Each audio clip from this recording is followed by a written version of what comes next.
মনে করছিলাম বাংলাদেশ টিমকে নিয়ে কিছু বলবো না, এখন তো বলতে হচ্ছে। যেভাবে ইন্ডিয়ার সাথে হারছে এবং নিউজিল্যান্ডের সাথে হেরে গেছে, বাংলাদেশের কিছু মানে একদম কি বলবো, একদম কালকে নিউজিল্যান্ডের সাথে বাজে ফিল্ডিং করছে বাংলাদেশ, বাজে ফিল্ডিং করেছে। আর ব্যাটিং তো একদম বাজে। আপনারা একটা খেলোয়াড়ও মানে একটু দড়ি খেলবে, যে একটা খেলোয়াড়দের দায়িত্ব নিয়ে খেলবে, সেটা বাংলাদেশের আমি বাংলাদেশের এই দলের ভিতরে পাইনি। একটা দিন মানে সুন্দর করে ধরে খেলবে বা একটু, এটা হচ্ছে ওয়ান ডে সিরিজ, আপনার উইকেট থেকে আপনার উইকেটটা ধরে খেলতে হবে।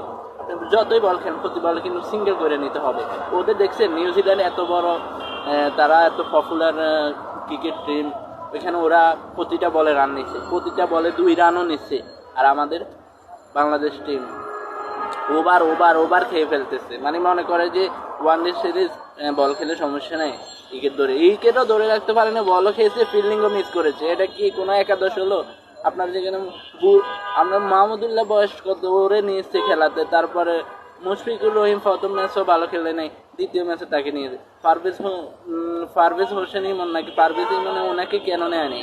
পারভেজ ইমনকে কেন নেয়নি? ভালো ভালো তরুণ যারা আছে ওদেরকে নেয় না কেন?